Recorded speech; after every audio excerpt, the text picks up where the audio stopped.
မိတ်ဆွေများအားလုံးမင်္ဂလာပါခင်ဗျလက်ပွင့်ရှင်နာလားဆရာအခုပေးမဲ့ရတရားလေးကိုလောက်ကြပါဗျ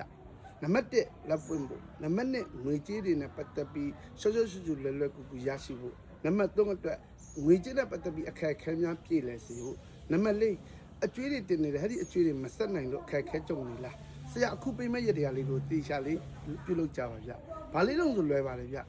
တောက်ကြနေတိုင်းတောက်ကြနေတိုင်းမှာ